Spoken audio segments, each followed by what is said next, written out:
오늘 시작하기 전에 기도를 먼저 드리겠습니다. 주님, 오늘 이 시간에 감사드립니다. 이런 기회를 주시고 당신의 말씀을 공부하게 하시며 당신이 우리에게 행하고 말씀하신 모든 것에 감사드립니다.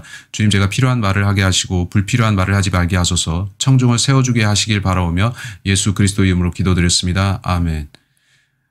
아멘. 좋아요. 오늘 우리는 아는 것에 대한 간단한 논의를 할 텐데요. 우리가 알아야 할 어떤 것들이 있죠. 성경은 내 백성이 지식의 부족으로 멸망하는도다 라고 말씀하죠. 오늘 우리는 그 문제를 살펴볼 텐데 요한일서 5장 12절 또 13절로 시작하겠습니다.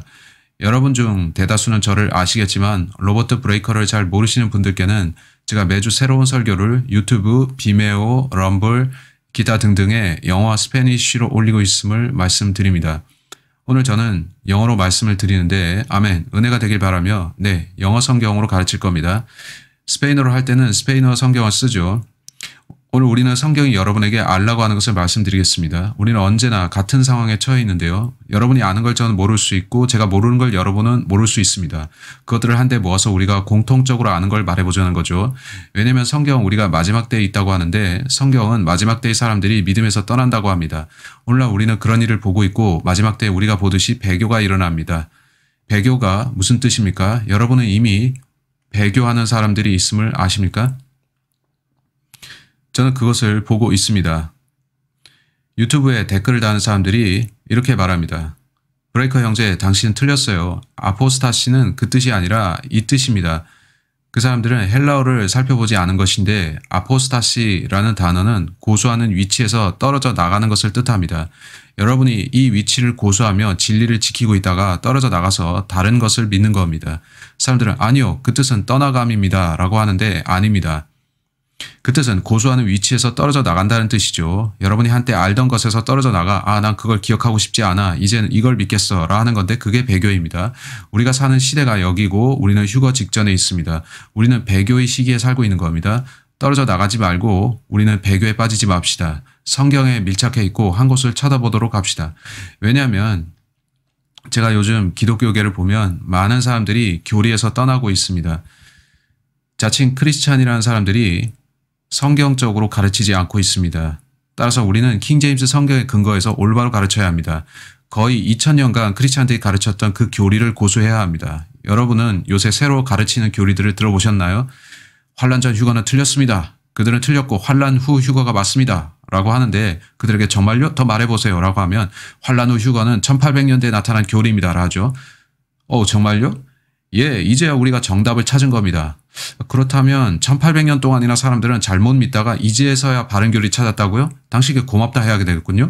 근데 잠깐, 제 성경은 다르게 말씀하는 것 같은데요. 제 성경은 마지막 때 사람들이 드디어 정답을 찾고 진리로 온다고 하지 않는군요. 그게 아닙니다. 성경은 마지막 때 배교가 일어날 것이며 그들이 진리로부터 떨어져 나간다 말씀합니다. 그렇다면 지난 1800년 동안 사람들을 올바로 믿었던 거겠죠. 그리고 믿거나 말거나 환란 전 휴거는 바울의 가르침입니다. 심지어 저는 주후 100, 200, 300년의 초기 교부들이 썼던 문서들을 아는데 그들은 환란 전 휴거를 믿었습니다. 여러분이 주후 500에서 1500년 사이에 그런 것을 찾을 수 없는데 왜냐하면 카톨릭 교회가 그 교리를 믿는 사람들이 책을 다 태워버렸기 때문입니다. 그걸 스페인 종교 재판이라 부르는데 여러분이 조금만 생각해 보시면 아주 간단하죠. 이해가 되실 겁니다. 마지막 날들에 그들이 진리로부터 떨어져 나가는 것이 맞고 우리가 그동안 믿었던 게 다 엉터리였는데 이제서야 우리는 바로 잡았다. 그런 게 아닌 겁니다. 그러한 가르침을 경계하십시오. 성경은 뭐라 말씀하나요? 요한일서 5장 12절 13절에서 저는 구원에 대해서 말씀드리려 합니다. 가장 중요한 것 중 하나가 자신이 구원받은 걸 아는 겁니다. 이제 요한일서 5장 12절을 말씀합니다. 그 아들이 있는 자는 생명이 있고 하나님의 아들이 없는 자는 생명이 없느니라. 여러분은 이 구문 전체가 한 음절로 되어 있는 거 아십니까? 그 아들이 있는 자는 생명이 있고 사람들은 현대 역본이 훨씬 좋다고 말하는데 그거 아닙니다. 킹제임스 성경은 기억하기 아주 좋습니다.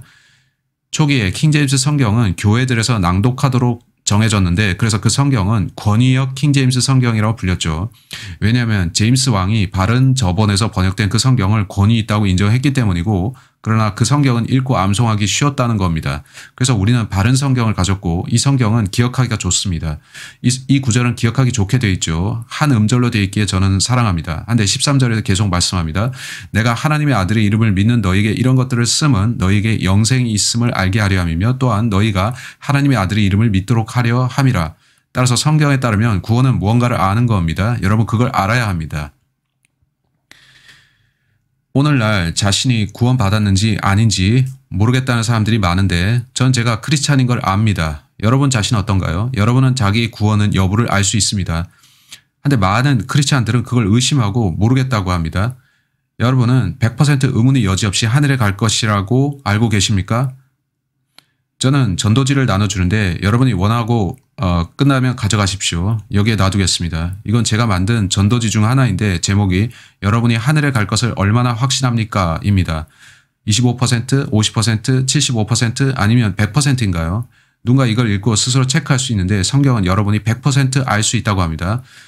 저는 오늘 느끼기로 30% 정도입니다. 어제는 70%를 느꼈는데요.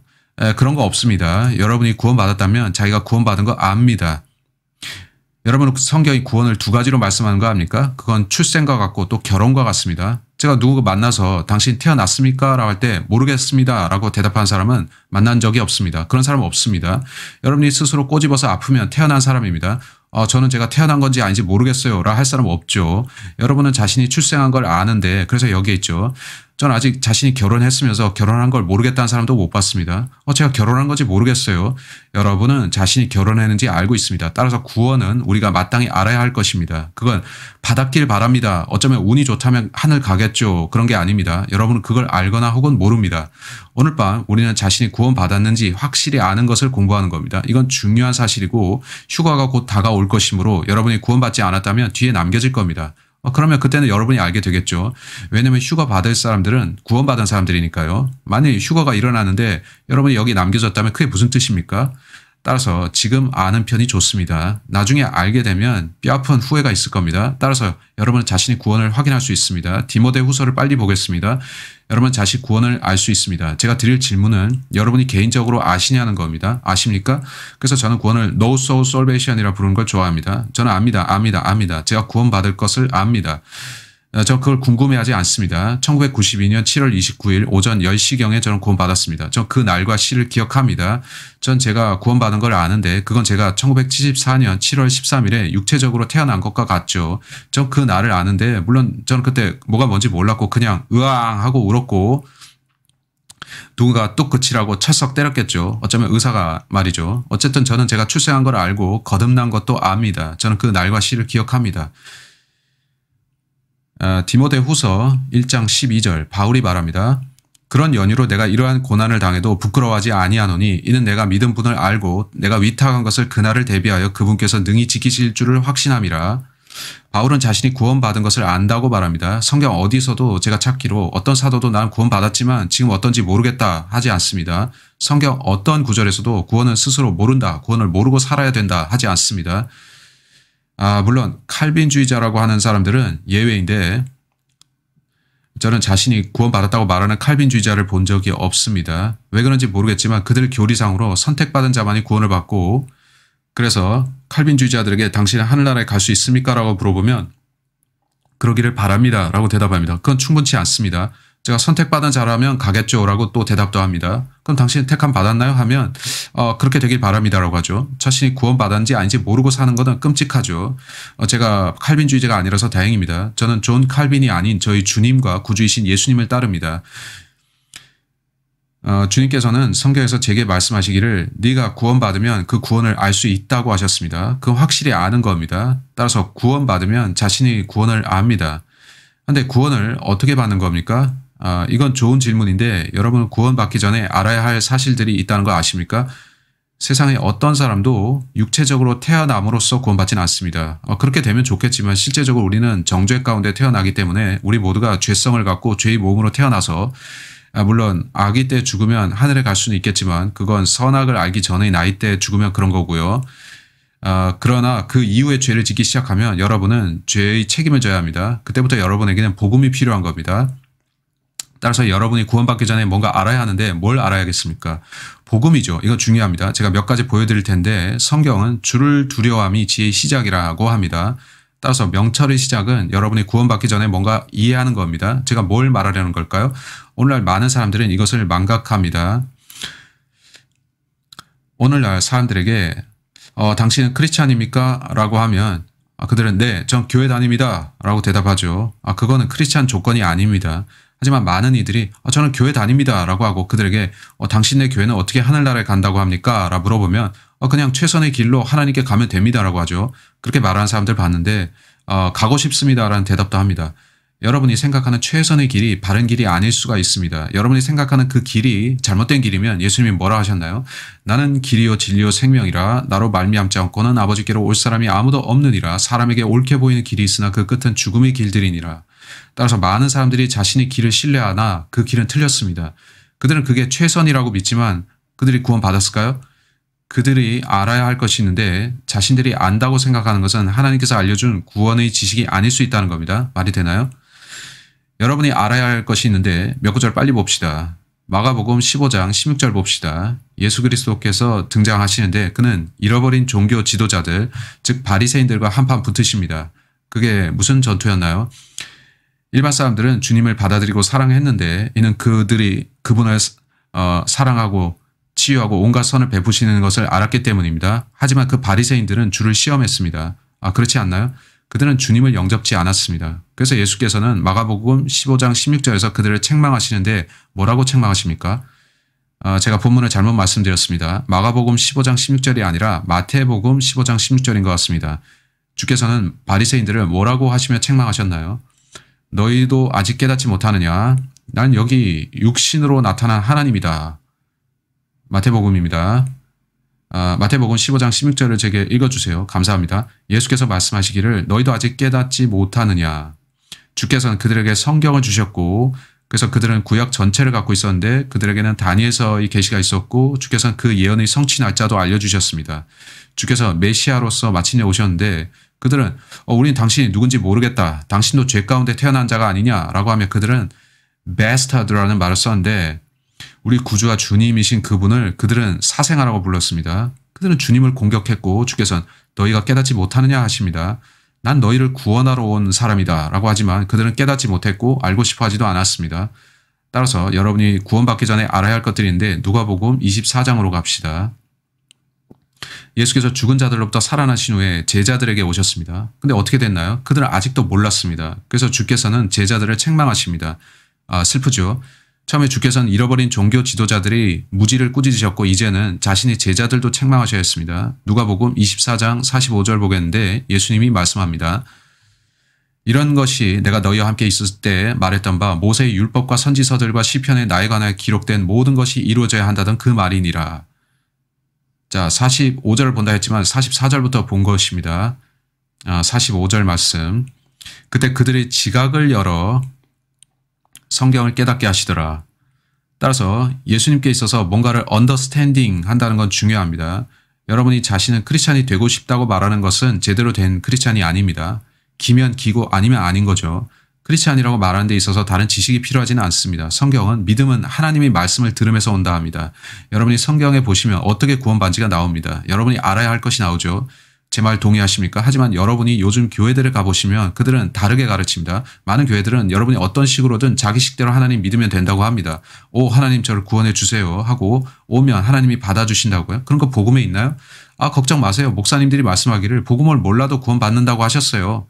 전 그 사람이 성경을 읽어는 본 건가 하고 봅니다. 성경에 그런 말씀 없습니다. 구원받지 못한 사람들에 대해서 로마서 1장 봅시다. 이 긴 본문을 다 보진 않고 시간 내서 보십시오. 하나님께서 구원받지 못한 사람들을 보시는 관점이 이렇습니다. 긴 언급이죠. 28절부터 29절 그리고 32절까지 그런 내용인데 하나님께서는 구원받지 못한 사람들이 이렇게 산다고 말씀합니다. 그 중에서 31절을 보세요. 이것은 정말 최악 중 하나인데요. 그들은 죄인들이며 죄를 저지르는데 하나님께서는 그 죄들 중에서 최악을 말씀합니다. 31절 몰지각하며 잃어버린 죄인들에게 필요한 것이 있습니다. 그들은 뭔가를 알아야 합니다. 그들은 알고 또 이해해야 합니다. 우리가 알아야 하는 것이 무엇입니까? 우리가 구원받기 위해 알고 이해해야 하는 게 뭐죠? 마태복음 13장 15절의 예수님 말씀을 봅시다. 예수께서 하신 말씀인데 저는 사람들에게 이 이야기를 즐겨합니다. 저는 200군데 정도의 교회들에서 설교를 했습니다. 어떤 교회에서 설교할 때는 가끔 가슴이 철렁한데 담임 목사들이 제게 와서 좋은 메시지였어요. 저는 그걸 전혀 몰랐습니다. 그렇게 말하곤 하죠. 저는 그저 복음을 설교했을 뿐인데 그걸 몰랐다고 합니다. 아십니까? 우리는 생각보다 형편없는 시대에 살고 있습니다. 제가 어떻게 설명을 시작하는지 보여드리려고 합니다. 자, 이거는 전도지인데 밥 존스 대학에서 발행한 겁니다. 그 사람은 구식 성경 교사였는데 밥 존스 대학을 세웠습니다. 그래서 이분은 밥 존스 시니어인데 이건 그 이름으로 발행된 전도지입니다. 여기서 묻기를 크리스찬이란 무엇인가 라고 합니다. 이 메시지는 그가 쓴 건데 그의 설교 내용 중에 인용한 겁니다. 말 그대로 그가 했던 설교죠. 1946년에 밥 존스 시니어는 크리스찬은 누구인가 라고 설교했습니다. 여기 뭐라고 써 있습니까? 그의 말을 한번 보겠습니다. 자, 이건 밥 존스 시니어가 1946년에 한 얘기입니다. 제가 당신께 솔직히 말씀드리자면 복음 설교를 한 후에 보면 대부분의 주들에서 교회 회원의 50%는 진짜 크리스찬이 아닌 걸 알았습니다. 그게 1946년이었습니다. 우린 지금 2021년에 살고 있는데 지금 교회들에서 진짜 성도의 비중이 어떻겠습니까? 80에서 90%가 가짜일 수도 있습니다. 전 잘 모르지만 75년 전에도 저랬습니다. 그는 50% 정도라고 구원받았다고 봤는데 왜냐하면 그 교인들은 아무것도 알 필요가 없다고 듣고 자랐기 때문입니다. 성경 볼 필요 없고 아무것도 몰라도 하늘나라 갈 수 있다라고 배운 거죠. 제가 성경을 읽어보면 그들의 가르침은 성경과 다릅니다. 마태복음 13장 15절로 가봅시다. 마치 그들은 진리에 역행해서 가르치려는 의도처럼 보입니다. 심지어 마귀적인데 안 그렇습니까? 거짓을 말하고 반대로 가르친단 말입니다. 우리는 요새 종교계 전체가 사탄적인 시대에 살고 있는 듯합니다. 슬프지만 진실입니다. 저는 사람들에게 종교적인 채 하지 않는데 단지 저는 구원받은 사람입니다. 아멘. 종교적인 것과 구원 사이에는 차이가 있습니다. 종교란 것은 여러분이 하나님 앞에 의로워지려고 뭔가 하는 겁니다. 그거 행위이고 자기를 내세우는 겁니다. 전 제가 무가치한 죄인인 것을 알고 구원은 여러분이 자기를 신뢰하지 않고 그리스도께 와서 구주로 믿는 것임을 압니다. 그런 차이가 있죠. 예수님이 이 말씀하셨습니다. 우리는 여러분이 알아야 할 것을 이야기 중입니다. 구원받기 위해서 이걸 자각해야 합니다. 마태복음 13장 15절 우리 주와 구주이신 예수님의 말씀을 봅시다. 이 백성의 마음이 무디어지고 그들의 귀는 듣는 데 둔하고 그들은 자기들의 눈을 감았으니 이는 그들이 어느 때라도 눈으로 보지 못하고 귀로 듣지도 못하며 마음으로 깨닫지도 못하고 understand라고 하죠. 마음으로 깨닫는다는 거. 이게 상당히 중요합니다. 이 부분에 대해서 잠시 살펴보겠습니다. 회심하지도 못하게 되어 나로 그들을 치유하지 못하게 하려 함이라고 한 것이라. 따라서 회심하기 이전에 예수 그리스도에 따르면 어떤 죄인이 회심하기 전에 회심이라는 구원을 말하죠. 맞나요? 여러분이 구원받기 전에 여러분은 뭔가를 깨달아야 합니다. 하지만 여러분 요새 많은 교회들에서 그와 정반대로 가르치는 것을 봅니다. 브레이커라는 사람이 설교 듣지 마세요. 그 사람은 정신 나갔습니다. 그런 것들을 알 필요 없습니다. 우리한테 오면 구원받는 법 알려드립니다. 저를 따라서 기도해 보세요. 그리고 나서 그들은 이제 당신은 구원받았습니다. 영접 기도를 했으니까요. 여러분은 이런 옛말을 아시나요? 저는 절박한 기도 한 번으로 구원받았습니다. 이런 말이 있는데 그들이 하는 말입니다. 하지만 그렇게 구원받지는 않습니다. 우리는 기도로 구원받는 게 아닙니다. 그렇다고 제가 영접 기도를 반대하는 것은 아니고요. 다만 저는 제 영접 기도가 저를 하늘로 보낸다고 믿지는 않는다는 겁니다. 우리가 기도로 구원받을 수 있다면 예수님이 죽으실 필요가 없었죠. 그냥 그분은 하늘에 계시면서 너희는 내가 뭐 할지 아느냐? 나는 새 경륜을 시작한다 하시고 33살까지 사시면서 피 흘리시는 대신에 그 번거로우니까 생략하셔도 되죠. 너희 내가 행할 일을 아느냐? 나는 선지자 새로 부르겠는데 시드키야 이리 오너라. 가서 사람들에게 그들이 구원받고자 하면 나한테 기도하라고 해라. 그런 식으로 교회 시대가 됐겠죠. 피 흘림 없이요. 성경이 그렇게 가르칩니까? 성경은 여러분에게 뭔가를 깨달으라고 합니다. 그분이 우리 죄들로 인해 피 흘리시고 우리는 하늘에 가기 위해서 그걸 믿어야 한다는 건데 그게 뭔가요? 그게 이 사실입니다. 그래서 저는 이걸 보고 우리가 이걸 알아야 된다고 말합니다. 여러분은 한 번은 제가 이것 때문에 교회를 떠나야 했습니다. 제가 속한 교회들에서 그들은 다른 길로 가기 시작했고 이 지식이 중요치 않다고 했습니다. 중요치 않다고요? 저는 당신들에게 동의할 수 없다고 했고 저 성경을 지키기로 했습니다. 그 선택은 제 인생에서 가장 잘한 선택이었습니다. 진리로부터 벗어난 사람들에게서 성별하여 성경만 붙들기로 한 거죠. 저 주님께 주님 제게 메시지를 주셨으니 도와주십시오라고 했고 주님께서는 인터넷을 보여주셨는데 저는 여기서 사람들이 구원받는 것을 보고 있습니다. 정말 축복입니다. 저는 부지런히 이메일을 확인하는데 메일을 열면 형제님 당신 설교 덕분에 구원받았습니다 라는 메시지들이 와 있습니다. 그래서 저는 성경을 붙들었고 주류 그룹과 함께하지 않습니다. 안타깝게도 요즘 사람들은 집단에 의존합니다. 집단에게 자신을 맡기는데 하지만 집단은 항상 틀립니다. 여러분은 성경 전체가 주는 메시지가 뭔지를 압니까? 하나님과 독대한 한 사람입니다. 성경은 그 사람이 타인과 연합하는 즉시 하나님께서 그 사람을 버리시는 걸 봅니다. 그런가요? 하나님께서 누군가 부르셔서 저들에게 설교하라 시키시면 그들이 저를 죽일 텐데요 라고 하죠. 내가 너를 지켜주겠다. 그렇게 한 사람이 주님께 순복하고 주님이 말씀을 행하면 그를 통해 많은 사람이 회개합니다.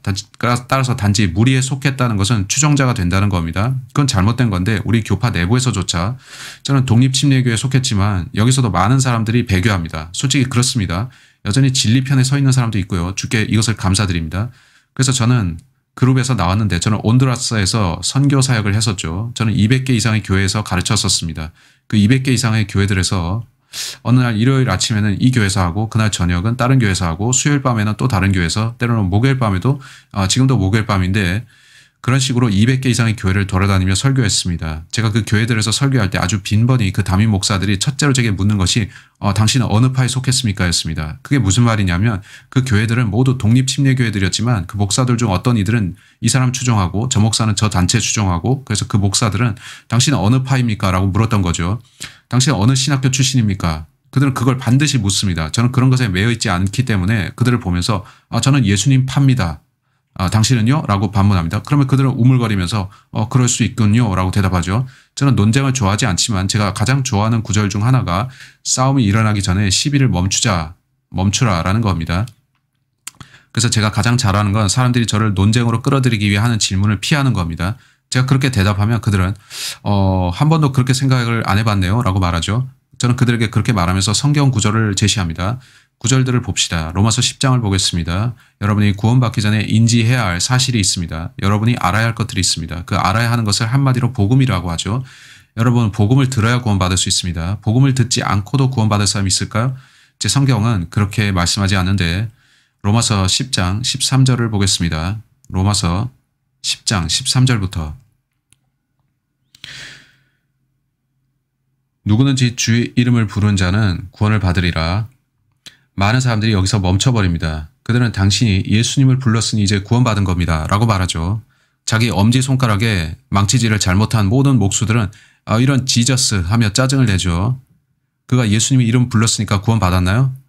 그런 거 아니죠. 그래서 단지 입으로 말하는 정도가 아니라 마음에서 뭔가 나와야 하는데 맞습니다. 많은 사람들이 성경을 문맥적으로 안 읽는 겁니다. 많은 사람들이 구원을 단지 입술로 고백하는 거라고 생각하는데 본문을 보기 전에 먼저 마태복음 15장을 봅시다. 그 후 돌아오겠는데 잠시 먼저 언급할 게 있어서 그렇습니다. 스스로 기독교인이라 생각하는 많은 사람들이 입술로만 고백합니다. 입술로만 고백하면 되는 거라고 하면 크리스찬 아무나 할 수 있겠죠. 여러분 그게 잘못된 거 아십니까? 구원은 마음으로부터 옵니다. 마음의 작용입니다. 맞죠? 근데 어떤 사람들은 그걸 입술의 일로 바꾸려고 합니다. 몇 해 전에 저는 로드 아일랜드에서 설교 중이었는데 저는 마태복음 15장 8절을 보고 있었죠. 수년 전에 저는 로드 아일랜드에 있었습니다. 저는 어떤 사람과 대화 중이었는데 그는 자신이 무슬림이라고 했죠. 전 겁이 나서 이 사람 혹시 탈레반인가 하고 경계했는데 그는 자신이 무슬림이고 자신이 모스크에 초대한다고 했습니다. 전 좋다고 했는데 혼자 가는 거는 왠지 좀 그래서 목사 한 명 대동하고 거기로 갔습니다. 주변에 있던 한 사내가 그를 이마암이라고 부르면서 우리에게 모스크를 구경시켜 주라고 했습니다. 그는 이 모스크가 우리의 것이라 하면서 알라는 하나님이다 라고 했습니다. 전 대꾸하지 않았고 우리는 당신 같은 사람들 백인들을 데려온 적이 있다라고 했죠. 그 사람은 흑인 쪽이었고 그는 백인들을 데려왔다고 했죠. 우리가 그들을 데려와서 구경을 시켜줬는데 여러분도 그렇게 해주겠소. 그 사람들은 이슬람으로 개종했습니다. 이제 알라가 하나님이라고 해보세요 라고 하니 저는 고개를 저었습니다. 그는 모스크를 구경시켜줬고 관람이 끝나자 저를 현관으로 인도하면서 다시 알라가 하나님이라 해보세요. 전 그 말을 꼭 듣고 싶습니다 라고 했습니다. 저는 아니요 그렇게 못합니다. 전 알라가 누군지 압니다. 그랬더니 그 사람은 나가시오 하고 소리치고 가버렸습니다. 제 머릿속에는 어떤 생각이 분명해졌는데 그들이 이슬람 개종자를 만드는 방식이 사람들에게 알라는 하나님이다 라고 말하게 만드는 것이었다는 겁니다. 제가 그렇게 말했다면 그를 기쁘게 했겠지만 제가 믿지도 않는데 그런 식으로 개종자가 될 수는 없는 거죠. 아십니까? 많은 사람들이 자칭 크리스찬이라고 하지만 사실 그들은 영적으로 무슬림과 다르지 않습니다. 그들은 돌아다니면서 사람들에게 저 예수님 믿습니다 라는 고백을 끌어내는 데에 열중하고 있습니다. 하지만 그들은 그 죄인들이 진정으로 예수님을 믿었는지는 신경 안 씁니다. 그게 제게 신경 쓰이는 것입니다. 그건 진정한 크리스찬이 아니죠. 그들은 입술로는 고백했지만 구원 안 받은 겁니다. 고백과 구원 사이 차이가 있습니다. 여기 마태복음 15장 8절에서 뭐라고 하죠? 이 백성이 입으로는 나에게 다가오고 또 입술로는 나를 공경하여도 그들의 마음은 내게서 멀도다. 예수께서는 바리새인들에게 그들이 하나님이 사람이라고 자처하나 즉 종교인들이지만 그들은 온통 저는 여호와를 사랑해요 라는 말만 하는 자들임을 지적하십니다.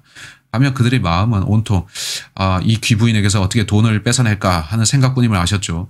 어떻게 이 사람을 속여서 돈을 뺐지? 그들의 생각은 악할 뿐이었고 마음으로 믿지 않는 자들이었습니다. 그래서 그들은 입술로는 경건한 말을 하고 금식하고 얼굴을 엄숙히 한 채로 저는 여러 날 금식 중이에요 라고 했는데 그들은 위선자들이었습니다. 예수께서는 그들을 위선자들이라 하셨죠. 그렇다면 진짜 크리스찬은 누굽니까? 단지 입술로 고백하는 겁니까? 마음으로 뭔가를 믿는 거죠. 여러분은 구원받기 전에 뭔가를 알아야 하고 회심받기 위해서 믿어야 합니다. 따라서 구원은 믿음을 통해서 오는데 로마서 10장을 빠르게 봅시다. 로마서 10장 14절 그런즉 그들이 믿지 아니한 이를 어찌 부르리요? 듣지도 못한 이를 어찌 믿으리요? 전파하는 자가 없이 어찌 들으리요? 자, 여기서 구원받기 전에 누가 그 사람에게 전파하는 것을 말씀하는데요. 근데 그 말씀 그대로입니다. 누군가 여러분에게 복음을 전해주면서 어떻게 구원받는지 알려주기 전까지 여러분은 구원을 받지 못합니다. 여러분 구원받기 전에 그런 걸 들었고 이해했습니까? 아시겠나요? 말씀은 이어집니다. 15절 파송되지 아니하였는데 어찌 전파하리요? 기록된 바와 같으니 화평의 복음을 전하며 좋은 일들이 기쁜 소식을 가져오는 자들이 발이 어찌 얼마나 아름다운가라고 하였느니라. 그러나 그들이 모두 복음에 순종한 것은 아니니라. 자, 복음에 어떻게 순종하죠? 믿는 겁니다. 17절을 보겠습니다. 그러므로 믿음은 들음에서 나오며 들음은 하나님의 말씀에 의해서니라. 따라서 구원받기 위해 여러분은 복음을 들어야 하는데 본문은 우리가 전한 말을 누가 믿었나이까 라고 합니다. 여러분이 구원받으려면 뭔가를 믿어야 하는데 믿어야 할 것은 복음입니다. 복음이란 저와 함께 고린도전서 15장 1절로 4절을 보시겠는데 이것이 복음입니다. 복음은 구원의 길이고요. 따라서 여러분은 복음을 듣지 않고는 구원받지 못하는데 구원받으려면 복음을 들어야 된다는 겁니다. 전 수없이 사람들에게 이런 말을 하는데 그들은 네네 저는 크리스찬입니다 라고 하죠. 그러면 제가 언제 복음 들으셨습니까? 라고 하면 그들은 복음이 뭔데요? 라고 합니다. 당신은 크리스찬이 아닙니다. 저 맞다니까요 하면 그들은 화를 냅니다. 성경은 당신이 복음을 듣고 믿지 않았다면 크리스찬이 아니라고 합니다. 당신이 복음이 뭔지도 모른다면 어떻게 크리스찬일 수가 있습니까? 제 말은 당신이 자기 입으로 저 예수님 믿어요. 난 크리스찬이에요. 라고 할지라도 복음을 안 믿었다면 구원받은 거 아닙니다. 성경은 여러분이 먼저 믿어야 된다고 합니다. 이제 여러분은 복음 전파의 중요성을 아십니까? 오늘날 많은 교회에서 복음을 설교 안 합니다. 저는 200곳 이상 교회에서 설교했는데 어느 교회를 가든 저 말합니다. 오늘 설교 시작하기 전에 성경 온 세상에 가서 복음 전하라고 하는데 성경 어디에 복음이 나오는지 아는 분 말씀해 주세요. 200여 개 교회 가운데서 10곳 정도에서나 누군가 손을 들고 고린도전서 15장 1절로 4절을 얘기하죠. 그렇다면 나머지 100여 개 이상의 교회들은 개념이 없다는 겁니다. 저는 담임 목사님 가만 계세요 하고서 회중들에게 손을 들라고 하는데 누군가 손을 들고 마태, 마가, 누가, 요한 복음이라 대답하기도 하죠. 네, 그것들도 복음이라 불리지만 그건 제가 듣고 싶은 답이 아니죠. 교회 좌석에 앉은 그 사람들은 강단에서 복음이 뭔지를 듣지 못했던 겁니다. 구원받으려면 복음을 믿어야 하고 믿으려면 먼저 들어야 합니다. 그래서 저는 신경이 쓰였죠. 소위 현대 교회들이 얼마나 어처구니 없는 곳들이지요. 아주 소수의 사람들만이 복음을 알고 있는 겁니다. 정말 통탄할 일입니다. 고린도전서 15장 1절 4절에서 복음에 대해 봅시다. 형제들아 내가 너희에게 전한 복음을 이제 너희로 알게 하노니 이는 너희가 받았고 그 안에 선 것이라. 만일 너희가 내가 전한 복음을 굳게 잡고 헛되이 믿지 아니하였다면 복음을 통하여 너희도 구원받은 것이라. 고린도전서 15장 2절에 따라서 여러분은 복음이 아니고서는 구원을 못 받습니다. 아멘. 헛되이 믿을 수도 있습니다. 여러분이 마음으로 복음을 안 믿었으면서 입술로만 나는 크리스찬입니다 라고 할 수 있는데 그거는 헛된 고백입니다. 그럼 구원받지 못하는 겁니다. 내가 받은 것을 먼저 너희에게 전달하였나니 이는 성경대로 그리스도께서 우리의 죄들로 인하여 죽으시고 장사되셨다가 성경대로 셋째 날에 다시 살아나셔서 따라서 복음은 예수님의 죽음 장사된 부활입니다. 그리스도께서 우리의 죄들로 인해 죽으셨다는 게 끝이 아니고 부활하신 것까지 끝입니다. 제가 생략한 게 뭐가 있죠? How. 이 how라는 것이 얼마나 중요한지 아십니까? 예수님 어떻게 죽으셨나요? 피투성이로 죽으셨죠. 그분의 몸에서 모든 피가 쏟아졌습니다. 자, 이름은 말하지 않겠지만 어떤 유명한 설교자가 있었는데 그는 라디오 설교를 많이 했습니다. 그는 예수 그리스도의 피는 그렇게 중요한 게 아닙니다. 피에 대해서는 몰라도 되고 그의 죽으심이 우리를 구원합니다 라고 했죠. 저는 그 말을 듣고서 생각하기를 예수님께서 폭풍우 치는 물 위에서 걸어오실 때 그가 발을 헛디뎌서 익사하셨다면 그는 우리 죄들을 위해서 죽으신 게 될까? 그럼 우리는 예수님 나를 위해 익사하셨네. 예수 나를 위해 빠져 죽으셨네 라고 찬송을 불러야 되겠죠? 저 사람이 무슨 말을 하는 거가 됩니까? 죽음만이 중요하다고요? 아닙니다. 복음은 그가 어떻게 죽으셨는가도 중요합니다. 그는 피 흘리고 죽으셨습니다. 히브리서 9장 22절은 피 흘림이 없이는 죄사함이 없다고 합니다. 그래서 우리는 그가 흘리신 보배로운 피를 얘기하는데 성경은 2번 그렇게 말씀합니다. 왜 성경은 복음을 그렇게 말씀할까요? 예수께서 죽으시기 전까지 죄사함은 피를 통해서 있어 왔습니다. 레위기 4장, 전부 읽을 시간 없기에 이걸 메모해 놓으세요. 레위기 4장 말미에 말씀하길 율법 하에서 어떤 사람이 무지 가운데 죄를 지을 경우 27절입니다. 4장 27절. 만일 일반 백성 중 어떤 사람이 무지하여 범죄하여 죄가 되거나 그러면 그는 29절에서 자기 손을 속죄 제물의 머리에 얹습니다. 그건 하나님 앞에서 이 짐승이 내 죄들을 대신한다라는 거죠. 그리고 그는 짐승의 목을 자르는데 제사장은 그 피를 받아다가 주님께 올립니다. 그러면 어떻게 됩니까? 35절을 보시면 35절 말미에 제사장이 그가 범한 그의 죄를 위해 속죄하리니 그가 용서함을 받으리라고 하죠. 자, 이것이 피의 대속인데 구약 전체에서 속죄는 피의 대속으로 이루어졌습니다. 하지만 그건 짐승이 대속한 것이고 저는 오늘날 그렇지 않은 것에 감사드립니다. 왜냐하면 세상 모든 짐승들을 가지고서도 제 죄는 해결 안 되기 때문이죠. 저는 다른 사람들이 짐승들을 훔쳐서 제 죄들의 희생자에 드려야 될 판입니다. 그것 또한 죄를 짓는 거 아니겠습니까? 따라서 피가 중요합니다. 죄의 용서는 피 흘림을 통해서 옵니다. 그래서 예수님은 오셨고 그는 보라 세상 죄를 제거하는 하나님의 어린 양이라는 말을 들으셨던 겁니다. 그는 우리 죄들로 인해 피 흘리셨습니다. 그래서 성경에 따르면 피가 대속을 가져옵니다. 그렇다면 우리는 무엇을 믿어야 합니까? 로마서 3장 25절로 갑시다. 성경에 따르면 여러분은 뭔가를 알아야 합니다. 여러분이 알아야 할 것은 죄들의 용서에 대해 성경이 뭐라고 말씀하는가입니다. 그건 피를 통해서 오는 겁니다. 그리고 성경은 말씀하기를 구원은 믿음으로 말미암다라고 합니다. 무엇을 믿는다는 거죠? 로마서 3장 25절. 저는 이 구절로 구원받았습니다. 로마서 3장 25절. 하나님께서는 그의 피를 믿는 믿음을 통하여 그를 화목제물로 세우셨으니 자 이게 뭡니까? 대단한 말씀입니다. 요즘 이런 용어는 잘 안 쓰죠. 형제 오늘 화목제물이 아주 좋은 게 들어왔네. 우리 그런 말 안 하죠. 이게 무슨 뜻인가요? 이건 진노를 누그러뜨리는 행위를 말합니다. 예수님이 십자가에서 죽으셨을 때 온 세상 죄들이 그에게 전가되었고 성부 하나님께서 내려다보시면서 좋다. 내가 여기에 죄에 대한 내 모든 진노를 퍼붓겠다라고 하신 거죠. 성부 하나님이 내려다보시면서 내 아들 미카엘아 보아라 내 아들을 그러다 다시 보시니 내 아들이 아니구나. 죄로구나. 그리고 하나님께서는 모든 진노를 받아라 하시면서 모든 사람의 죄값을 십자가에 예수 그리스도께 쏟아 부으셨죠. 그래서 다 이루어졌습니다. 그래서 끝났습니다. 따라서 여러분이 죄들을 사함받고자 하면 지옥에 가서 몸소 죄값을 치르는 방법이 있고 그건 자체 해결하는 거죠. 그건 어리석은 방법인데 이미 십자가에서 죄값이 치러졌기 때문입니다. 예수 그리스도의 피를 통해 죄값이 지불되었습니다. 그래서 그는 여러분의 화목제물이신데 그가 여러분의 죄값을 치르셨습니다. 다시 봅시다. 그가 어떻게 우리의 화목제물이신가? 하나님께서는 그의 피를 믿는 믿음을 통해 그를 화목제물로 세우셨느니라. 예수께서 세상 죄들의 값을 지불하셨는데 그렇다고 온 세상이 구원받나요? 그건 아닙니다. 온 세상은 아직 이걸 듣지 못했고 이해하지도 못했습니다. 그래서 우리가 나가서 사람들에게 이걸 말해야 되는데 그들에게 죄들을 사하신 그분의 피를 믿으세요 라고 하고 그가 믿으면 로마서 5장 11절이 말씀이 이루어집니다. 저는 왜 교회들에서 이 메시지를 들을 수 없는지 모르겠습니다. 로마서 5장 11절은 잘 요약합니다. 그뿐 아니라 이제 우리로 뭐라고요? 속죄를 얻게 하신 우리 주 예수 그리스도를 통하여 하나님 안에서 또한 즐거워하느니라. 따라서 성경은 여러분에게 뭔가를 받으라고 하는데 여러분은 속죄를 얻어야 합니다. 어떻게 믿음을 통해 속죄를 얻을 수 있을까요? 성경에 따르면 우리의 믿음은 무엇에 근거해야 합니까? 제가 보여드린 구절 그대로인데 로마서 3장 25절은 뭐라고 했죠? 무엇에 대한 믿음이라고 했죠? 그렇습니다. 구원은 예수 그리스도의 피를 믿는 믿음입니다. 여러분은 언제 예수님의 피를 믿고 구원받았습니까? 전 사람들에게 말하는데 구령할 때 그들에게 예수께서 하신 일을 믿고 그분의 피를 믿으세요. 믿음으로 그 속죄함을 얻으세요. 여러분이 그 피를 믿었으면 구원받은 겁니다. 라고 하죠. 근데 어떤 사람들에게 가서 물어보면 네, 좋은 말입니다. 저는 5년 전에 구원받았습니다. 어떻게 구원받았습니까? 그러면 그 사람은 저는 영접 기도를 했고 하나님께 구원해 달라고 했습니다. 복음 들어보셨나요? 아니요. 보혈은 들어보셨나요? 아니요. 당신이 들어보지도 않은 걸 어떻게 믿는다는 겁니까? 그 말이 됩니까? 이분들은 타임머신 탄 건가요?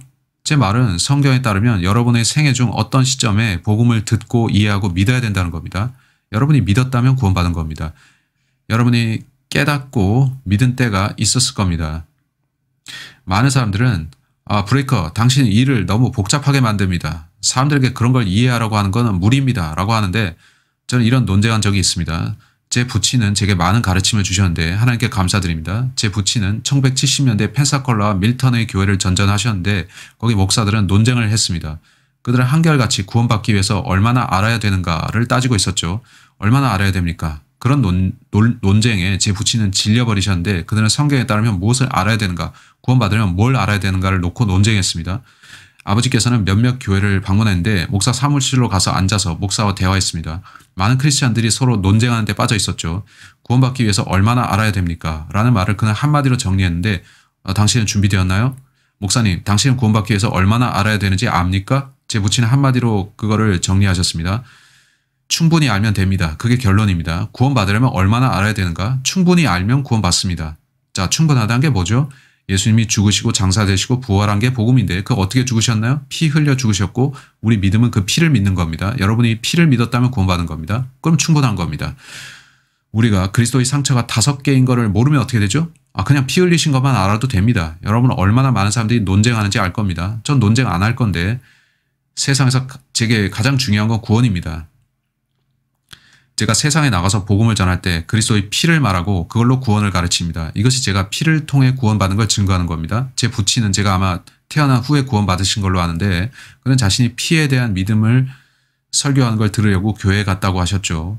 근데 세월이 흐를수록 그런 설교가 적어진다고 하셨죠. 제가 구원받았던 1992년 7월 29일에 저는 아버지와 함께 교회에 갔었고 그때 저는 그 피를 믿는 믿음에 대한 설교를 들었던 것을 기억합니다. 시간이 흐르고 나서 저도 그런 설교를 자주 못 듣게 됐죠. 아주 소수의 교회들에서만 피를 믿는 믿음을 설교합니다. 다른 교회들은 피를 가지고 설교하지 않고 복음도 안 가르칩니다. 그들은 그저 하나님께 오세요. 당신이 최선을 다해서 오세요. 하나님께 그저 구원해 달라고 하면 그는 당신이 그걸 구했기 때문에 응답하실 겁니다. 여러분이 피를 안 믿어도 구했는데 응답하실까요? 여러분이 구하기만 하면 다 받습니까? 그렇다면 저는 $10,000,000를 지금 주님께 달라고 할 텐데 헌금을 받고자 할 겁니다. 제가 원해도 안 되는 게 있습니다. 여러분이 달라고 해서 다 받는 것은 아닙니다. 하지만 예수님께서는 당신이 믿으면 받는다고 하십니다. 이건 아주 단순한 것인데 받으라 하시면 여러분은 감사합니다. 저는 피를 믿습니다 하고 구원을 받죠. 제가 나가서 설교할 때 사방에서 공격이 들어옵니다. 브레이커 이 사람 그는 칼빈주의자야. 아닙니다.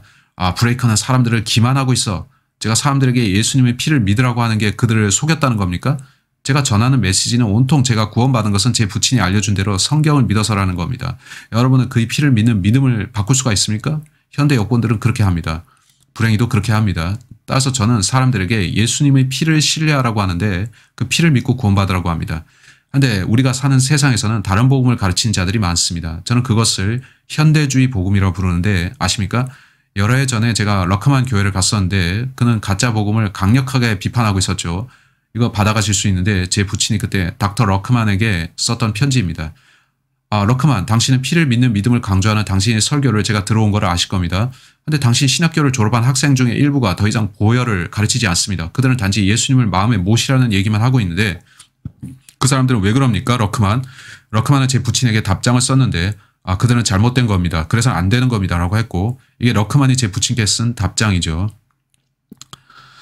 그는 보혈이 빠지면 안 된다라고 했죠. 그런데 저는 러크만이 이렇게 말한 걸 들었습니다. 수업 중에 직접 들은 건데 제 부친도 러크만 말을 들었습니다. 오늘날 피 없는 복음 전하는 자들이 있습니다. 피 없는 복음 경계하세요. 슬프게도 피 없는 복음 전하는 자들이 많습니다. 진정한 구원의 복음은 뭐라고요? 피 묻은 복음입니다. 여러분은 피를 지나쳐 갈 수 없습니다. 현대 여권들은 피를 지우려고 하죠. 그래서 저는 피 없는 복음을 가르치지 않지만 많은 사람들이 그걸 합니다. 피 없는 복음이 뭘까요? 이런 건데 그냥 예수님을 마음에 들어오라고 초청하세요 같은 겁니다. 이런 식으로 말하는 사람 보셨나요? 여러분은 그런 메시지가 성경에 없는 거 아십니까? 전 여러분이 예수님을 마음에 모시세요 같은 구절을 찾을 수 있다면 억만금을 드리겠습니다. 그런 구절 없습니다. 현대 여권들은 어떤지 모르지만 그들은 바꿨을 수도 있죠. 하지만 성경 어디에도 예수님을 마음에 초청하세요라는 복음은 없습니다. 제가 성경으로 확인해 드리겠는데 읽어주세요. 찾을 시간이 없습니다. 에베소서 3장 17절, 에베소서 3장 17절을 보세요. 예수님이 어떻게 당신 마음에 들어오시나요? 성경은 분명히 말씀하는데 예수님께 마음에 들어오시라고 초청하는 게 아닙니다. 에베소서 3장 17절이 이렇게 말씀합니다. 믿음으로 그리스도가 너희 마음속에 거하게 하시며 너희가 사랑 안에 뿌리를 내리고 털을 닦아. 자, 따라서 믿음입니다. 우리가 그리스도를 마음에 받아들이는 것은 믿음을 통해서인 겁니다. 구해서 되는 게 아니라 여러분이 구할지라도 안 될 수 있습니다. 여러분 제 구원 간증 들어보셨나요? 오늘 밤에 제 구원 간증을 좀 할까 하는데 어쩌면 다음 기회에 할 수도 있지만요. 제가 13살이었을 때 칙 만화 전도지를 봤는데 칙 전도지 있죠. 그 뒷면에 예수님을 마음에 모시세요라고 되어 있었습니다. 13살에서 18살까지 매일 밤 저는 예수님께 마음에 들어오시라고 했습니다. 그렇게 울면서 잠들기도 하고요. 저는 구원을 못 받았고 구원을 어떻게 받는지 몰랐지만 지옥은 싫었죠. 그래서 저는 매일 밤 구했습니다. 13살에서 18살까지 세보진 않았지만 1000번 이상 한 것 같습니다. 매일 밤 저는 저를 구원해 주세요. 지옥에 가기 싫습니다. 라고 기도했죠. 제가 뭘 놓쳤죠? 저는 보혈을 안 믿었습니다. 저는 간절히 구하기만 하면 되는 줄 알았습니다. 그래서 저는 실제로는 예수님이 하신 일이 아니라 저의 그런 행위를 믿고 있었습니다. 많은 사람들이 저 같을 것인데 슬프죠. 예수님을 마음에 모셔라. 그게 어디서 온 건가요? 성경에 없습니다. 그런 것이 어디서 왔는지 조사해 보니까 빌리 그레함 이전에는 그런 것이 없었습니다. 어쩌면 그보다 좀 더 빨랐을 수 있지만 그 전에는 없었습니다. 저는 카톨릭도 조사해 봤고 1700에서 1800년대 사이에 그들은 마리아에게 마음에 들어오소서라 했습니다. 마리아 성심에 빌면서 마음에 들어오소서라고 빌었죠. 이거 놀랍죠? 예수님이여 마음에 들어오소서라는 메시지가 어디서 온 거냐 말입니다. 그건 유니테리언 만인 구원론에서 왔습니다. 예수님을 마음에 모시세요. 믿음을 통해서만 그는 여러분 마음에 들어오십니다. 따라서 누가 또 왜 사람들은 예수님께 마음에 들어오시라고 합니까? 그들은 그분을 믿으려 하지 마세요. 아니 그냥 믿지 말고 요청하세요라고만 하죠. 하지만 성경은 믿으라고 하고 믿음이 필요하다고 합니다. 많은 사람들이 이 두 가지의 차이가 없다고 하죠. 여러분 남침례교회에 가보시면 예수님을 그저 마음에 초청하세요라고 하는데 제가 신학원을 다니던 때 한 남자가 학교에 입학했고 그는 마법사였던 사람이었습니다. 제가 그를 따로 만나서 질문을 했는데 저 물어봤죠. 성경은 다른 예수가 있다고 하는데 당신은 마법을 할 때 마귀들과 거래한 적이 있나요? 마법은 그런 거 하는 거죠. 마귀들과 거래하면 그들은 그를 위해 뭘 해주는데 그건 소름 끼치고 사악하죠. 아주 끔찍합니다. 그는 대답하길 그건 당연하죠. 왜냐하면 마귀들은 많은 경우에 자신들을 예수라고 부르라고 합니다. 저는 다음 질문을 하면서 이건 대답 안 해도 좋지만 당신이 어떻게 마귀를 불러들였는지를 알려달라고 했습니다. 그거 뭐라고 대답했을까요? 초청하면 된다고 했습니다. 마귀들은 돌아다니다가 구원받지 못한 사람들에게 들어갑니다. 전 그게 가능한지 잘 모르겠지만 그 사람은 자기 경험에 따라서 마귀에게 들어오라고 초청하면 그가 들어온답니다. 세상에 저는 깜짝 놀라서 소름이 끼쳤죠. 요새 복음을 안 가르치는 교회에 가보면 설교자가 달콤한 사랑 하다가 이제 나와서 예수님을 마음으로 부르세요라고 합니다. 그러면 여러분 안에 마귀가 안 들어온다고 어떻게 확신합니까? 그건 무서운 일이 될 수 있습니다. 안 그런가요? 하지만 피를 설교하면 그게 그 사람에 대한 저희 다음 질문이었는데 마귀들이 질색하고 도망가는 게 바로 뭔지 아십니까? 그는 당신이 예수님의 피를 언급하면 마귀들은 도망갑니다. 이런 제가 피에 대해 설교하면 마귀들이 이 자리에 못 들어온다는 겁니다. 제 말 아시겠습니까? 제가 그 피를 통한 구원을 사람들에게 가르치는 이상에 이 교회는 마귀들이 못 들어오는 겁니다. 제가 피를 제쳐놓고 다른 복음을 전하면 제 집회에는 구원받지 못한 사람들이 앉아있을 거고 마귀들이 그들을 장악할 겁니다. 예수님이 아닌 다른 예수가 들어간단 말이죠. 이건 무서운 일이죠. 보혈을 설교하는 것이 왜 중요한지 아십니까? 사람들은 무슨 전도지를 써야 되는지 물어본대요. 저는 다양한 전도지를 쓰지는 않습니다. 저는 이런 전도지를 쓰는데 이 전도지는 많은 사람들을 구령한 것으로서 제목은 피 흘림이 없이는 용서함이 없다라는 것입니다. 이걸 만든 이는 T.T. 마틴이라는 사람이고 이것은 복된 확신을 다루고 있으며 우리는 구원의 확신 얘기 중인데 제 부친은 그걸 복된 확신이라 부르셨죠. 그가 돌아가신 후에 제가 약간 손을 봤습니다. 저는 부친이 전도지를 훔쳐서 쓰곤 했었죠. 여러분은 확신이라는 단어가 성경에 7번 나오는 거 압니까? 7은 완전수죠. 여러분이 구원받으면 그걸 알고 우리는 확신을 갖게 됩니다. 킹제임스 성경에는 assurance라는 단어가 7번 나옵니다. 놀랍죠? 근데 참된 복음 대신 다른 거 가르치는 사람들이 있습니다. 그들은 그저 예수님을 마음에 모시세요. 내지는 예수님께 들어오라고 하세요. 라고 합니다. 그런 메시지 조심하십시오. 또는 어떤 사람들은 침례 받으세요. 물이 당신 죄를 씻어줄 겁니다. 라고 하죠. 제 성경은 그렇게 말씀 안 합니다. 성경 어디에도 물이 죄들을 없앤다고 하지 않습니다. 사도행전 2장 38절 보세요. 그들이 근거 삼는 겁니다. 그들은 이 장이 사도행전의 도입부라는 걸 잊어버립니다. 그 뒤에 많은 장들이 있죠. 사도행전 초반에는 유대인들이 중심을 이루고 있는데 2장 38절을 보시면 이렇게 말씀합니다. 베드로가 그들에게 답변하기를 회개하라. 그리고 죄들을 사함받은 것으로 인하여 너희 각자는 예수 그리스도의 이름으로 침례를 받으라. 그리하면 너희가 성령의 선물을 받으리라. 그래서 그들은 물 침례를 발견하고 그게 구원인 줄 압니다. 그 전 구절에 뭐라고 했나요? 37절 보시면 자, 형제 여러분이라고 합니다. 36절은 그러므로 이스라엘의 온 집이 분명히 알 것은이라고 유대인들에게 말하고 있습니다. 그들은 우리가 우리 민족 메시아를 죽였는데 어떻게 합니까? 라고 했고 침례 받으라고 베드로가 말합니다. 침례 요한도 그렇게 침례 받으라고 했죠. 하지만 사도행전 계속 보시면 어떤 변화가 있는데 7장에서 유대인들이 스테판을 돌로 쳐 죽입니다. 그때 예수님께서 하늘에 서 계셨죠. 그때 그는 내려오지 않으셨는데 그들이 메시아를 거절했기 때문입니다. 그래서 우리는 하나님께서 바울을 구원받게 하시고 그가 가서 좀 다른 메시지를 전파하게 하시는 겁니다. 사도행전 2장 38절에서 베드로가 뭐라고 했습니까? 이걸 다룰 시간 없지만 여러분이 메모 중이라면 사도행전 13장 38, 39절을 보세요. 사도행전 13장 38, 39절은 예수님께서 십자가에서 죽으신 이래로 최초로 justified라는 말이 등장합니다. 이것이 바울의 메시지인데 믿음으로 justified, 의롭게 된다는 겁니다. 또한 피를 통해 의롭게 된다는 겁니다. 로마서 3장 25절에 따르면 여러분은 피를 믿는 믿음으로 의롭게 됩니다. 율법의 행위가 아니라 믿음으로 의롭게 됩니다. 여러분이 사도행전 계속 보다 보면 16장 30절에서 선생님들 제가 구원을 받으려면 어떻게 해야 됩니까? 라는 장면이 나옵니다. 바울은 물에 잠겨라 하지 않았죠. 그는 주 예수 그리스도 믿으라 그러면 구원을 받는다라고 했습니다. 그래서 구원은 침례가 아니라 믿음으로 옵니다. 고린도전서 1장 여전히 물침례를 구원의 수단으로 믿는 사람들이 있는데 그것이 맞다면 성경에서 물침례가 구원이라고 가르치는 구절들을 우리가 찾아야 합니다만 없습니다. 바울은 이방인들을 위한 사도였는데 바울 보시면 그가 뭐라고 하나요? 이건 제게 흥미로운 점인데 고린도전서 1장 17절 그리스도께서 침례를 주게 하려고 나를 보내신 것이 아니라 복음을 전하게 하려고 보내셨노라. 말의 지혜로 아니함은 그리스도의 십자가가 헛되지 않게 하려 함이라. 십자가를 전파하는 것이 멸망하는 자들에게는 어리석은 것이지만 구원을 받은 우리에게는 하나님의 능력이라. 자, 우리는 복음을 믿어서 구원받았는데 바울은 물침례는 상관없답니다. 물침례가 우리를 구원하는 거라면 바울은 물침례 받으라 그러면 내가 구원받으리라고 했어야 하는데 그는 그렇게 안 했습니다. 난 침례 주러 온 사람 아니다라고 그는 말했습니다. 그는 여러분이 믿을 때 구원받고 그 뒤에 침례 받을 수 있지만 침례는 구원이 아니라고 했습니다.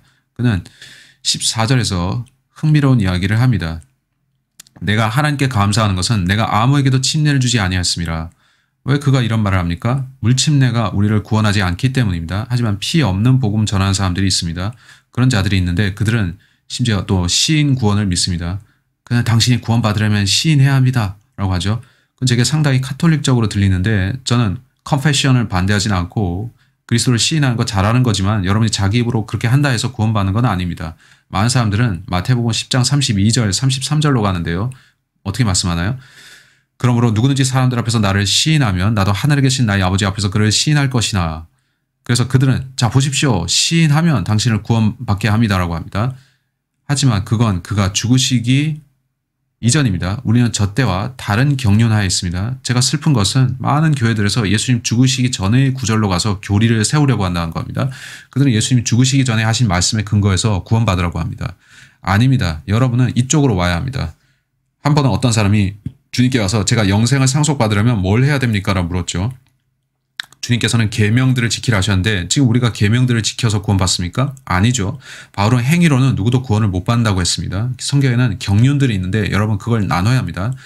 따라서 confession으로 구원받는 게 아닌데 시인한다는 게 뭡니까? 시인은 구원받을 때 뭔가 행하는 겁니다. 고린도 후서 4장 13절 보세요. 제가 뭔가 시인한다는 것은 그 일이 이제 일어났다는 겁니다. 제가 말하는 동안에 일어나고 있는 게 아니고요. 시인은 이미 발생한 것을 시인하는 것이고 제가 구원받았다면 제가 이제 막 구원받았습니다라고 시인하겠죠. 이에 대해서 고린도 후서 4장 13절이 뭐라고 하나요? 거기 맞습니다. 똑같은 믿음의 영을 가졌기에 기록된 바 내가 믿었으므로 말하였노라 한 것과 같이 우리도 역시 믿음으로 말하노라. 따라서 믿음이 우리를 구원합니다. 우리가 믿으면 고백하는데 나는 구원받았습니다 라고 말하죠. 고백 자체가 우리를 구원하는 것은 아닙니다. 많은 사람들이 예수님의 보혈을 신뢰하는 대신에 다른 것들을 그 앞에 놓는 게 이상하지 않습니까? 구원은 이렇게 간단한데 예수께서 하신 일을 그냥 믿는 겁니다. 아시죠? 거짓 복음은 사람들에게 행위를 신뢰하라고 하는 겁니다. 하나님께서는 제 행위에 관심이 없으십니다. 그는 내가 한 일인데 너 왜 그걸 안 믿느냐라고 하십니다. 따라서 여러분이 자기가 행한 뭘 신뢰하고 있다면 구원을 못 받은 겁니다. 여러분이 예수님이 하신 일을 믿지 않고 그건 저한테 안 중요해요 라고 한다면 구원 안 받은 겁니다. 아시겠나요? 전 제 자신을 믿지 않고 그의 피를 믿습니다. 저를 위해 흘리셨죠. 설명할 게 더 많지만 사람들은 그리스도의 피 대신에 다른 것들을 믿고 있습니다. 자, 어떤 이들은 자기들의 교회 출석을 내세우는데 저는 교회 다닙니다. 그러면 교황은 교회 안 다닙니까? 그도 구원 받았나요? 교회 출석이 구원이라고 하면 그런 거 아닙니까? 밥 존스는 자기 당대의 교회 출석자들의 50%가 불신자라고 했는데 교회 출석은 구원과 무관합니다. 또 어떤 이들은 회개가 구원이라고 합니다. 그들은 회개를 말하면서 그 단어의 사전적 의미를 간과합니다. 회개가 뭔지를 보세요. 그들은 죄를 더 안 짓는 게 회개라고 하는데 죄를 더 안 지으면 예수님 믿을 수 있다고 합니다. 그럼 예수님께서 죄인들의 구주가 아니시네요. 믿으려면 죄를 그만 지어야 된다고요? 우리 그거를 로드십 셀베이션이라고 하는데 그건 마차를 말 앞에 두는 것 같습니다. 회개라는 것은 마음의 변화를 말하는데 여러분이 자기 행위를 신뢰하는 데서 돌이켜서 예수님이 하신 것을 믿는 거죠. 그 애통함이라는 감정도 물론 있습니다. 제가 주님을 십자가에 못 박히게 한 것에 대해서 저는 마음이 아픈 거죠. 아시죠? 그렇다고 저는 제 회개를 신뢰하는 건 아닙니다. 저는 어떤 설교자들이 이런 말 하는 걸 들었는데 제가 회개했기 때문에 하늘나라 갈 수 있을 겁니다.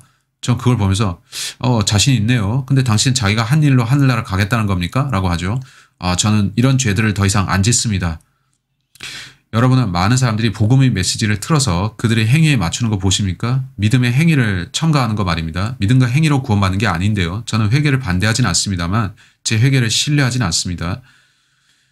구식 설교자들이 말하기를 나의 회개조차 회개해야 한다고 했죠. 학생들이 한 번은 러크만에게 물었습니다. 질문을 이렇죠. 저 밖에 많은 사람들이 자기가 구원받은지 염려하는데 그들은 제가 충분히 회개한지 모르겠습니다 라고 하고 있습니다. 러크만이 대답하길 회개는 기본적으로 불신에서 믿음으로 바뀌는 것이다 라고 했죠. 그건 여러분이 구원받았다면 회개도 한 것이고 그 염려하지 말라고 한 겁니다. 말이 되죠. 하지만 사람들은 왜 그걸 계속 염려할까요? 그들은 자기들이 구원받은 걸 몰라서 그런 걸까요? 아니면 뭔가 그들로 하여금 참된 복음을 보지 못하도록 막고 있어서 자기 스스로 하나님께 뭘 보여드리려고 하는 걸까요? 그들은 나는 믿었습니다 라고 하지만 이것에 대한 믿음도 좀 필요해 라고 합니다. 하나님께서 여러분의 행위를 받지 않으신 거 압니까? 여러분은 자기 의의가 한 방울이라도 첨가되면 지옥에 갑니다. 여러분의 행위가 아니라 그가 하신 일을 믿어야 됩니다. 여러분은 자신의 어떤 행위도 신뢰하지 말아야 되고 오직 예수 그리스도께서 하신 일만 믿어야 합니다. 설명할 구절이 아직 많이 있지만 히브리서 11장 6절을 봅시다. 히브리서 11장 6절로서 이 시간을 마치겠습니다. 마이크 형제, 오늘 제가 제대로 가르쳤습니까? 저는 올바로 가르치는 것 외에 다른 것에는 관심이 없고 제가 놀란 것은 수많은 목사들이 저를 보고 틀렸다고 한다는 겁니다. 그 말은 제가 아니라 그들 스스로에게 해야겠죠. 성경이 뭐라고 말씀하는지가 중요하죠. 제가 노력할지라도 로마서 3장 25절을 제 성경에서 빼지는 못합니다. 고린도 전서도 뺄 수 없고 제 성경에서 빼지도 않을 겁니다. 저는 여전히 사람들을 그리스도께 인도할 것인데 바울은 뭐라고 했습니까? 그는 그리스도의 십자가 외에 다른 것을 알지 않겠다고 했습니다. 전 여러분에게 그분이 여러분을 위해 하신 일을 소개할 것인데 그 일은 여러분의 죄값 지불입니다. 그걸 믿으십시오. 여러분의 어떤 행위도 신뢰하지 마십시오. 여러분이 믿는 건 참 복음입니까? 피 없는 복음입니까? 구원을 받으셨습니까? 히브리서 11장 6절을 말씀합니다. 그러나 믿음이 없이는 하나님을 기쁘시게 할 수 없나니 하나님께 나아가는 자는 그분이 존재하시는 것과 그분이 자기를 열심히 찾는 자들에게 보상하는 분이심을 마땅히 믿어야 하느니라. 제가 살면서 만난 사람 중에는 구원받고 싶어하고 지옥에 가기 싫어하는 사람도 많았죠. 저는 하나님 찾고 있고 만나고 싶습니다. 그거 잘하는 일입니다. 하지만 당신의 믿음이 그분의 완성된 갈보리에 맞춰지지 않았다면 아직 구원 못 받은 겁니다.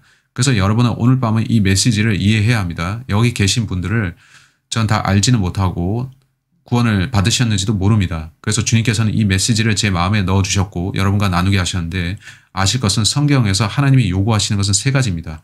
하나님이 원하시는 첫 번째는 죄 없는 완벽함입니다. 저는 탈락이네요. 제가 최초로 죄를 지었던 그 순간부터 아웃인데 그래서 저는 지옥에 가겠군요. 주님은 죄 없는 완벽함을 요구하시는데 전 그럴 수 없었습니다. 자, 다음으로 주님께서 원하시는 건 뭔가요? 피입니다. 저는 제 피를 흘리고 싶지는 않은데요. 제가 뭘 해야 됩니까? 그는 죄값을 위한 피를 요구하시는데 감사하게도 저는 구약에 있지 않아서 어린 양을 안 바쳐도 됩니다. 그렇다면 마지막으로 그가 요구하시는 것은 믿음입니다. 하나님께서는 믿음을 요구하십니다. 뭘 믿으라는 거죠? 우리 믿음은 무엇에 근거해야 하나요? 아까 9절에서 봤지만 예수님의 피입니다. 로마서 3장 25절. 여러분이 하늘에 갈 수 있도록 예수님의 피를 믿어야 됩니다. 제 부친은 사람들에게 증거할 때 이런 설명을 하며 설득했죠. 그리고 제게도 전하셨는데 그래서 저를 주님께 인도하셨습니다. 주님은 부친은 복음을 전할 때 항상 말하기를 당신이 지금 죽는다면 어디로 가겠습니까? 주님께서 당신의 심장에 손을 뻗으셔서 심장 박동이 멈춰버리고 죽는다면 당신은 예수님과 얼굴과 얼굴을 마주봐야 할 텐데 그가 내가 왜 너를 하늘에 넣어줘야 되느냐 하고 물으시면 뭐라고 하겠습니까? 그런 말을 들으면 사람들은 한번 생각해 보게 됩니다. 그들은 마음에 있는 이야기를 하게 되는데 자기식으로 대답하죠. 어떤 이들은 저는 침례 받았습니다 라고 하는데 삐 오답입니다. 저는 선한 사람입니다. 삐 오답입니다. 아시나요? 선한 사람은 한 명도 없죠. 저는 방언으로 말합니다. 이건 다른 메시지가 되겠지만 성경에서 방언은 읽고 쓸 수 있는 언어입니다. 여러분이 알지 못할 방언으로 말하고 있고 누군가 그걸 통역하려고 하고 있다면 제 말 아십니까? 그거 잘못된 거죠. 여러분은 하늘나라에 가기 위해서 뭘 신뢰하고 있습니까? 그럴 때 질문 받은 사람은 우물쭈물 하다가 제 부친께 오답을 말하는데 틀렸다고 지적하면 그들은 화를 내죠. 그들은 제 부친께 아니 그럼 당신은 뭘 믿고 있습니까? 라고 하는데 그는 두 마디로 대답합니다. 간단히 얘기해서 라고 하면서 자신이 믿는 것을 The Blood라고 합니다. 저를 하늘나라로 보낼 수 있는 유일한 것은 예수님의 피입니다. 여러분은 이 세상이 어떤 세상인 줄 압니까? 소위 종교인 무리들이 피 없는 복음을 가르치고 있는데 그들이 어떤 사람들이죠?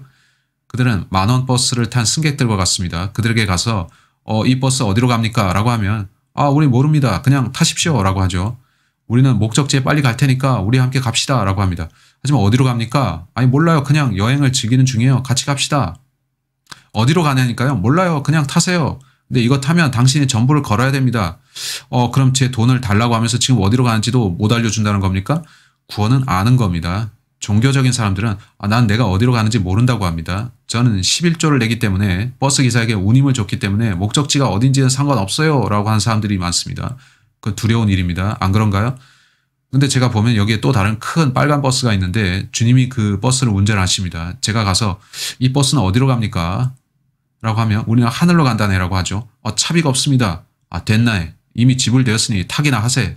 나와 함께 목적지까지 간다면 그대는 하늘에 갈 것일세. 그게 피입니다. 그 값이 얼마인가요? 믿음이 값입니다. 여러분이 해야 될 것은 믿는 것뿐입니다. 여러분은 자신이 할 수 있는 유일한 일이 믿는 것임을 압니까? 그런 생각 해보셨습니까? 믿음으로 말미암아 은혜로 구원받는데 여러분에게서 온 것이 아닙니다. 행위란 것은 여러분의 것입니다. 행위에서 난 것이 아니니 아무도 자랑하지 말라고 했습니다. 제가 자랑하려 하는 것은 행위인데 내가 이거 했지? 여러분 이런 말 들어보셨나요? 나는 믿었어 라고 하면서 자기 믿음을 자랑하는 사람들인데 그건 틀린 겁니다. 왜냐하면 믿음은 행위가 아니라서 그렇습니다. 믿음은 그냥 내가 받는 겁니다. 자랑할 수가 없죠. 이게 복음입니다. 아멘. 자, 오늘 저는 최선을 다했고 여러분 개개인에게 이 말씀들을 한번 적용해 보십시오. 여러분 구원 받으셨나요? 여러분 자기가 하늘나라에 갈 걸 알고 있습니까? 여러분 그분을 신뢰했습니까? 신뢰했으면 언제죠? 아멘. 이런 메시지 언제 들어보셨죠? 여러분 복음 듣기 전에 구원받을 수 없습니다. 들어야 믿을 수 있습니다. 오늘 밤이 그 날이 되실 수 있습니다. 어쩌면 오늘 여러분 구원받지 않은 채 질문들을 갖고 계실 텐데 나중에 물어보세요. 저 여러분이 구원받지 않고 이 자리를 떠나길 바라지 않습니다. 이 자리 끝나고 나서 여러분이 잘못되어서 죽을 수도 있습니다. 뭔가 일어날 수도 있고요. 휴거가 일어날 수도 있고 여러분이 뒤에 남겨지면 어떻게 하겠습니까? 그럼 여러분은 이 십자가를 보면서 기회 좀 다시 주세요 하겠지만 여러분이 휴거를 놓치면 너무 늦은 겁니다. 여러분은 하늘나라에 가기 위해서 지금 뭘 신뢰합니까? 예수 그리스도의 피 외에 다른 걸 신뢰한다면 그건 피 없는 복음입니다. 여러분이 구원받으려면 그분의 피를 믿어야 됩니다. 아멘. 이제 고개 숙이고 기도를 드립시다. 제가 기도를 인도하겠는데 마칠 텐데, 자, 다시 말씀드리지만 질문 있으면 질문하세요. 기꺼이 성경 구절로 설명드립니다. 주님, 오늘 기회를 주셔서 감사합니다. 하나님, 당신의 말씀을 열어서 사람들에게 주님을 알리게 하셨습니다. 주님만이 전부이시며 창조주 하나님께서 구주이십니다. 당신께서 우리 죄값을 지불하셨고, 주님, 당신께 모든 공로와 영예와 존귀를 돌립니다. 주님께서 제 혼을 구원하셨음에 감사하며, 주님께서 당신께서 모든 사람을 구원하기를 원하시고 어떤 죄인이라도 멸망치 않고 회개에 이르는 것을 원하신 줄 압니다. 저희도 모든 사람이 구원받기를 원합니다. 주여, 당신께 다가가오니 당신께서 이 자리에 구원받지 못한 사람들이 마음을 움직여서 구원받게 하소서. 그들이 주님께 나와서 주님의 피를 믿고 구원받게 하소서. 이 자리를 주신 주님께 감사합니다. 주님께서 속히 오시기를 원하오나 그 전까지 우리가 이 메시지를 구원받지 못한 세상에 전파하게 해주시기를 원하옵나이다. 특별히 교회들에게, 특별히 목사들에게, 종교인들에게 전파되어서 구원의 길을 그들이 깨닫게 하소서. 우리를 도와주소서. 예수 그리스도의 이름으로 기도드렸습니다. 아멘. 끝났습니다.